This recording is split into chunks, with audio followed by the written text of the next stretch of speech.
Welcome to another episode of the Metal Queens podcast. I'm Steve Richards. This is where we spotlight the fiercest women in rock and metal, the voices, the visionaries, and the powerhouses redefining the scene. Today's guest is an unstoppable voice and force of creativity and chaos in the best way possible.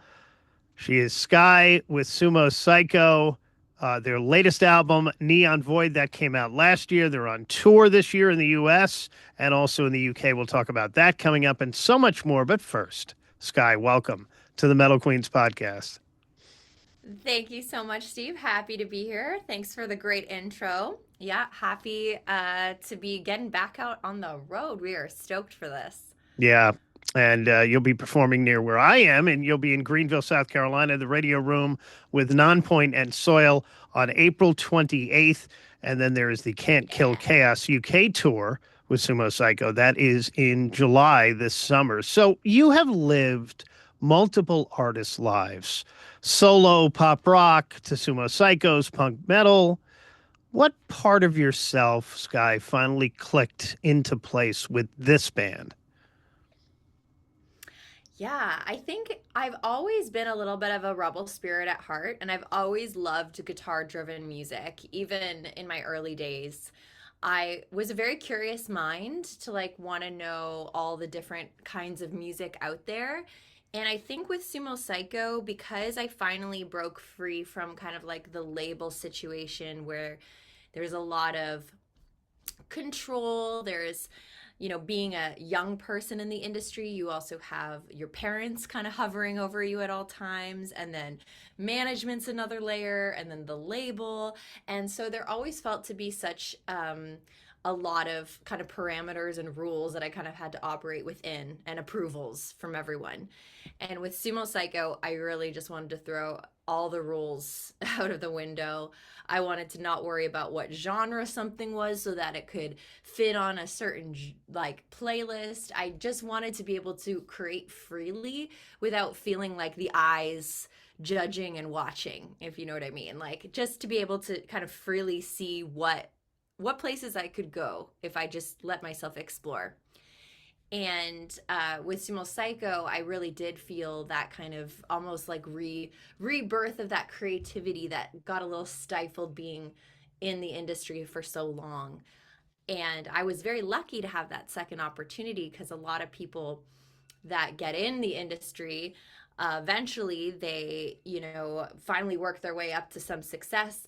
And if there's a pitfall or something, an obstacle they get over, there's a lot it's a lot harder the older you are, I feel. And because I kind of made my mistakes super early and figured a lot of the kind of unsure parts of like what I really wanted to do and how I was going to make it happen, I was able to figure that out pretty early and kind of have enough time, and also I think enough kind of energy, and I wasn't jaded yet. I had enough time, in my early 20s to kind of start again.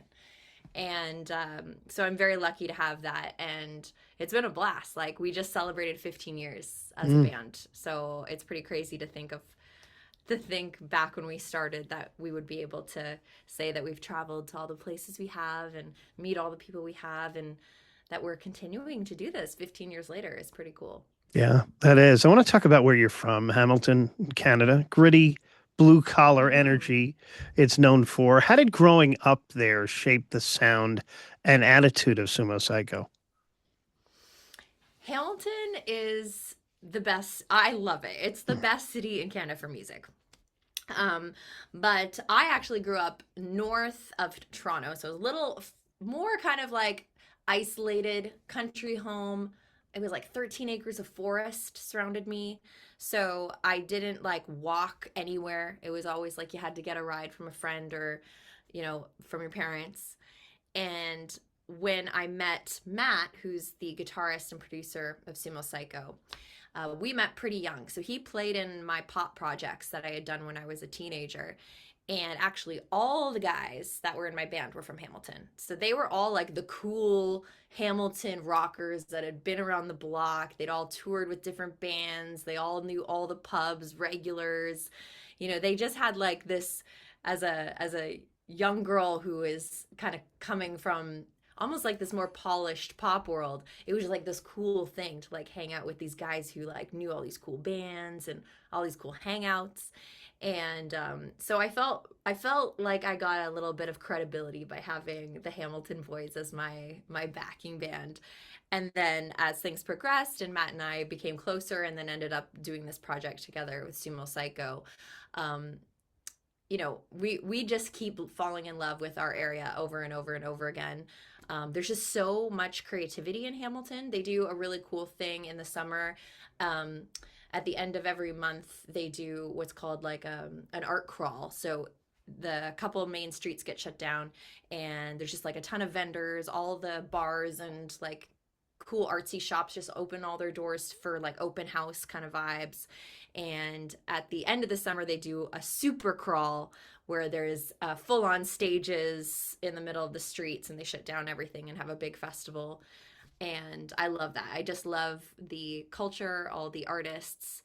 It's close enough to Toronto that if you needed to go to Toronto to do things like gigs or whatever, you can, but it's like a little bit less expensive than Toronto. So you tend to get more of the artist communities and like the up and coming business owners that want to start like a cool new restaurant or start an art studio or something. So it really lends itself to kind of um, be very very free with artists. And one of my favorite things too about Hamilton is because it's a industrial city, it's like main export is steel. There's a lot of like warehouses in that old kind of industrial side of the city that kind of slowly turn into like artist lofts. And like one of the things I did recently was I got new Gothic arch stained glass windows for my crazy church that we live in, and got to go down to this really cool place called Lower City Joinery where they made all the stained glass and the windows and everything. And just walking there, you just realize, oh, okay, so then you live next to the pottery person who lives next to the stained glass person. It's just like this really cool artist vibe. So I feel like it's always been a cool place to hang out, and definitely been to my fair share of crazy rock shows in this city that have really formed me to who I am today, for sure. You have a favorite or two that you went to? Well, huge memory is Matt. Before we started Sumo Cyco, he was in a band called Dodger, and it was like a reggae rock band. And they just shut down this place. It's called the Casbah, it's a venue, and they would always shut it down. And it would be like the craziest, most awesome parties. And I remember a couple house parties super early because it's also university town, McMaster University's there. So I remember going to a few crazy house parties with like the basement just packed full of kids, and you set up the drum kit in the middle. And I always loved that energy because it just felt like the kids were just creating their own scene, and I loved that. But yeah, and then to this day we still kind of discover new stuff all the time. You'll just walk into a bar and be like, oh cool, look who's playing tonight. We do a Taco Tuesday every Tuesday. Shout out to Amigos. And next door they have this really cool bar called Ooey Gooey's, and they just started this really cool like hardcore rock night where they do like, it's just like a small like 80 cap venue upstairs, but they just started like inviting a bunch of bands. So I just took the list last Tuesday last week, so I could like maybe come and catch some of the gigs there. But I love that stuff. I love really trying to integrate myself back with the energy of the people that are kind of trying to start stuff, because I find that they have the most intoxicating energy when they're all like excited about like kind of trying to start a new band or start a new like a bunch of bookings at the certain venue. They just have this energy of like wanting to like grow and network, and I love that. It keeps me feeling younger when I'm around that kind of energy. Yeah, I love the name of that place, Ooey Gooey's. Yes. That's a great name. Yeah. Skye, Sumo Cyco has always felt bigger than just music, almost like a universe. When did you realize you were building something really cinematic? You watch your videos, I mean, and not just a band. Well, thank you. I think that it comes from the love of film that Matt and I really bonded over. I grew up with a father who was always taking me to like the newest movie that was out. So I remember going to see, all the Star Wars movies with him, and like Tim Burton's Batman. Uh, and just going, we would just go to drive-ins or to the theater, and Yeah. it just really, he'd always show me his childhood favorites, movies, and take me through like all the stuff that kind of formed him to be the way he was. And then Matt and I really loved like just going into bargain bins when we were on tour and just find like the weirdest off the wall movie that no one's probably ever seen, and watch it just with absolute like, just laughing our heads off at like trying to make sense of some of these crazy concepts people would come up with and get made. And I think it encouraged us because we were like, whoa, if this could be found, like somebody distributed this DVD and it's in a store, so like we could probably make something.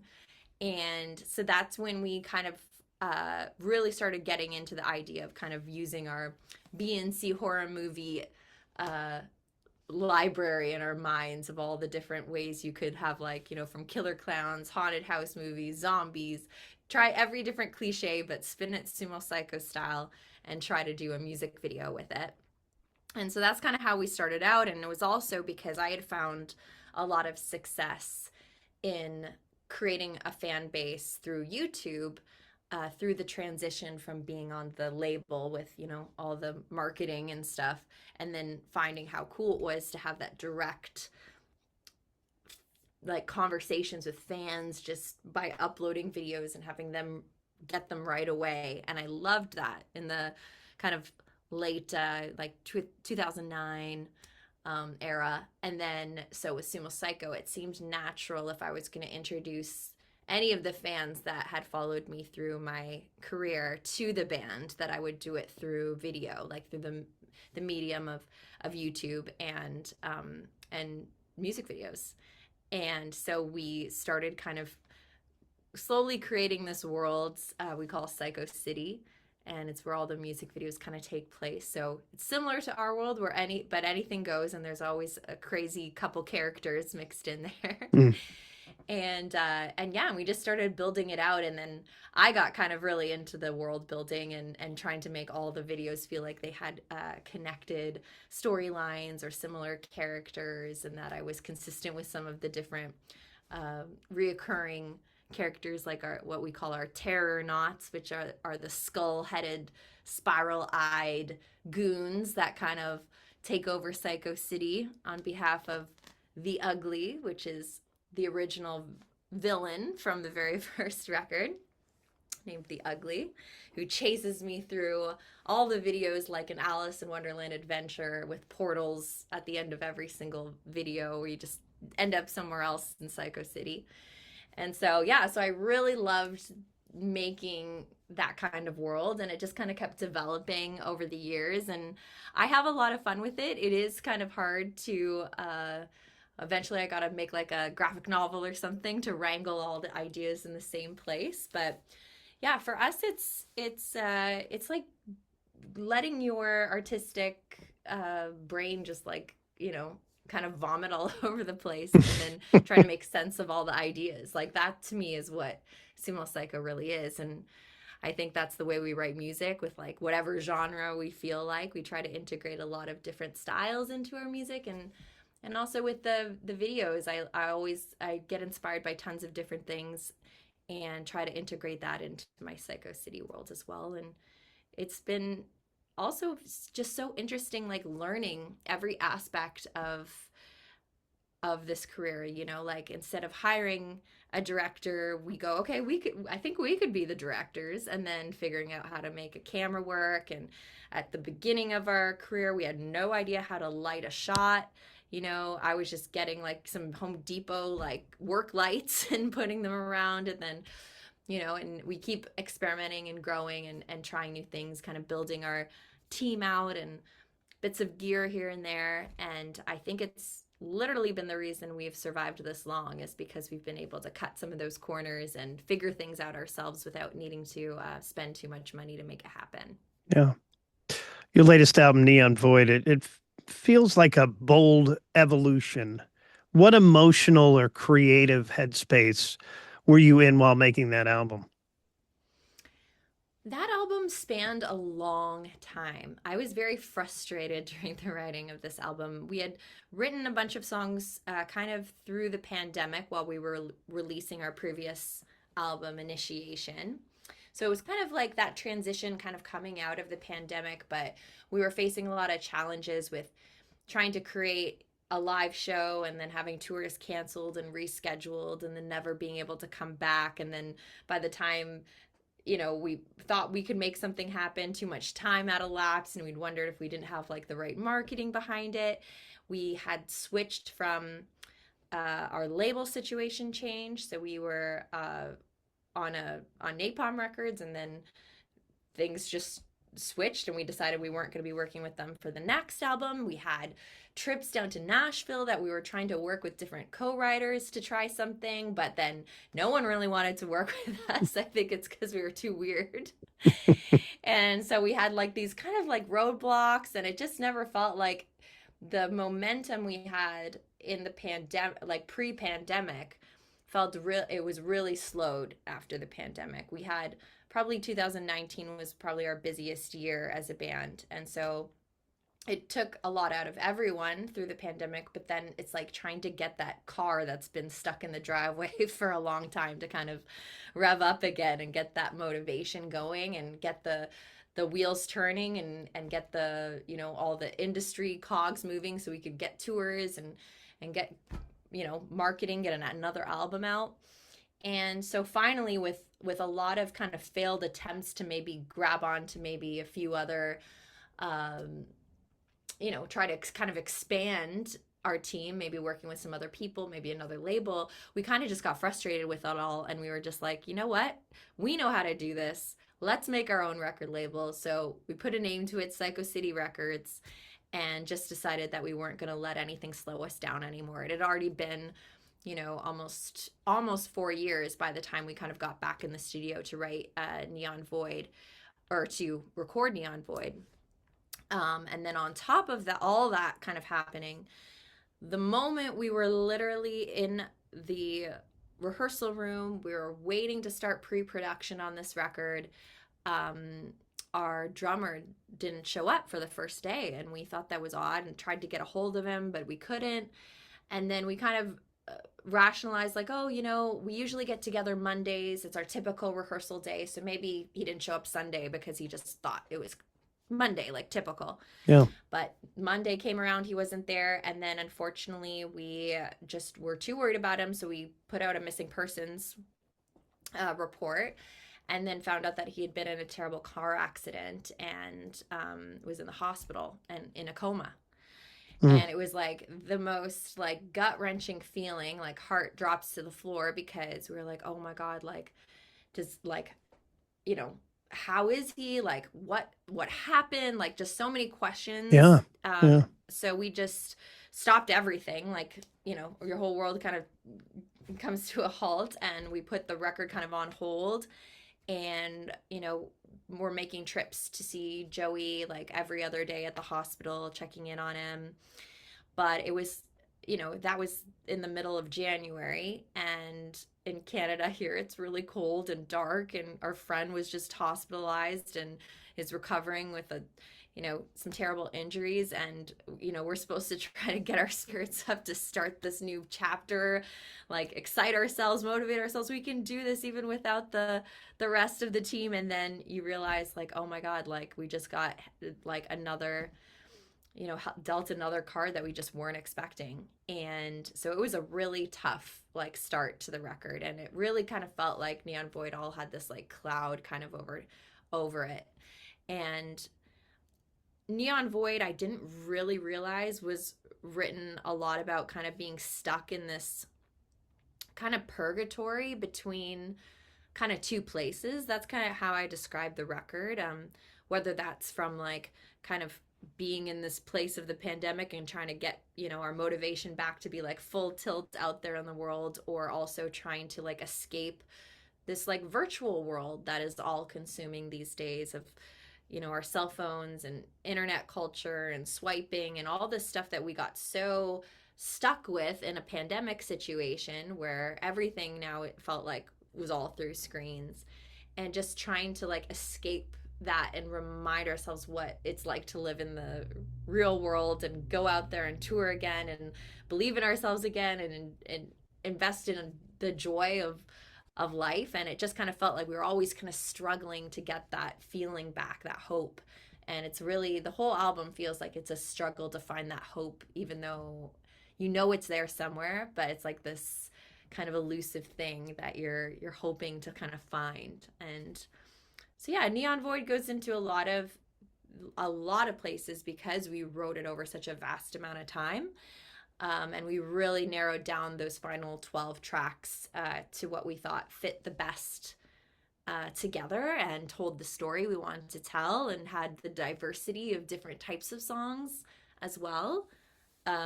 So it was a challenge narrowing it down, but I do feel like they fit together, and it feels like we kind of took the best pieces of the entire kind of almost 60 songs we wrote for this record. It was nuts.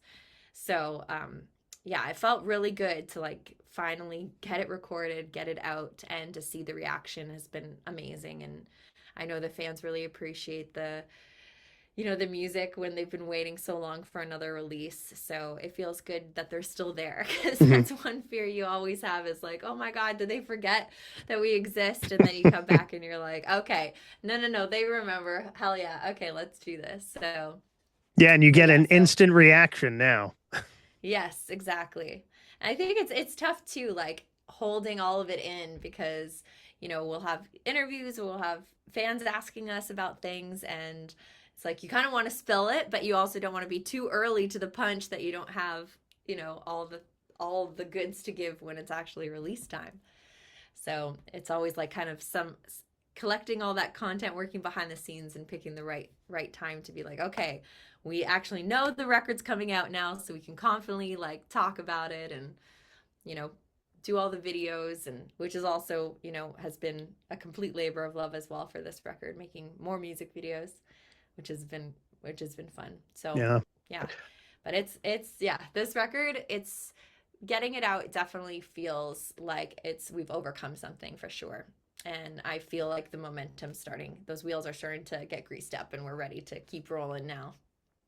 Yeah, Neon Void came out last year. We're recording this with Skye on the eve of your U.S. tour. Again, they will be near where I am here in Asheville, North Carolina, in Greenville, South Carolina, at the Radio Room with Nonpoint and Soil on April 28th. And then shortly after that, you're rolling right into this UK tour, the Can't Kill Chaos UK tour, which will be in the month of July, too. So can we expect some more new music? You just said something about having 60 songs written for that album. Can we expect more new music in the fall, maybe this year or early next year? Well, we have some stuff coming up this summer. We are going to do a deluxe version of our new record. So, like we talked about, having so many songs that didn't quite make the cut for the actual final record, we thought we might as well mix master some of those and get those on some various different formats. So we're just working out the details of that now, but I know that there's definitely a handful that were like this close to making the record. So we don't want to disappoint. So we're going to have to put those out. So yeah, so we're really excited about that, and getting on the road and kind of playing this new material, especially in UK. We haven't been there since 2019. So that's two Oh, wow. records worth of material that they have not heard live. Which is really exciting. So yeah, and getting these new songs ready to perform live has been so much fun. I find it's like I love playing live, but it's one of those things that when you kind of play the same songs a lot, your body just gets really used to the muscle memory of like how to sing it, how to move, and it becomes kind of like, you're in the flow state, and it becomes kind of easy. But with new tracks, you're always kind of thinking a little bit while you're singing, because they're a little bit new. You don't know where to take the right breaths sometimes live. You're like, okay, and just how do I move to this song live is a little bit different. So I've been having fun with the new tracks kind of finding where they fit in the set and what energy we're kind of going to bring to them moving forward. So I'm excited for that for sure. What do you want someone to feel after seeing Sumo Cyco live for the first time? Wow. Well, I hope they walk away impressed. I hope they will tell a few friends about it. But I definitely want them to feel like we're a fun party band. We definitely have a fun message and an uplifting message. I think a lot about unity, about finding joy through the chaos and sorrows of the world. I think anyone in this genre of heavy music usually has some type of story of feeling like being on the outside or feeling like they don't belong somewhere or feeling kind of like the world wasn't really made with them in mind, like it kind of suits a different type of person. And when you're at those rock shows, you're finally reunited with like your tribe. And when you can find that joy within like that unity of kind of like that commonality of like we're all going through shitty times, we're all going through this issue, that issue, depression, anxiety, whatever it is, and you find that unity with that, it brings so much more. I feel like a hope that you can get through it when you have a community. And so to me, one of the most healing things in my life is going to see live music. I feel like music just can tap in to a center of joy that's not really as easy to access outside of it.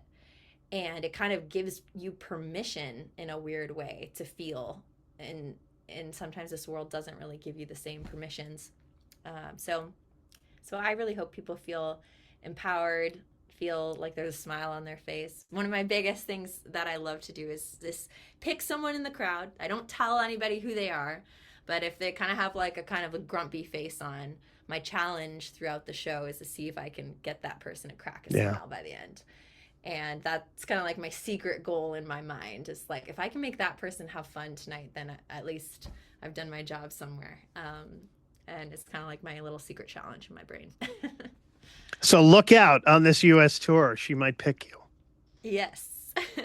She's Skye from Sumo Cyco. Check out their latest album, Neon Void. Check out their videos too. Follow them on social. Website sumocyco.com. You can get the complete tour dates too for the US tour this spring. And if you're going to be in the UK in July, you can check them out there as well. Skye, thank you so much for joining me. Oh, thanks so much, Steve. I appreciate it. I can't wait for the show. Thank you. Yeah, and we'll see you. I will see you in Greenville, South Carolina on April 28th again with Nonpoint and Soil on this spring U.S. tour. And don't forget to subscribe to the Metal Queens podcast on Spotify, YouTube, Apple, and wherever you get your podcasts. I'm Steve Richards. Thank you so much for watching and for listening. And Skye, thank you. Thank you, Steve. Have a good one, guys. Bye. And I will talk to you again next time. I'm Steve Richards, and this is the Metal Queens podcast.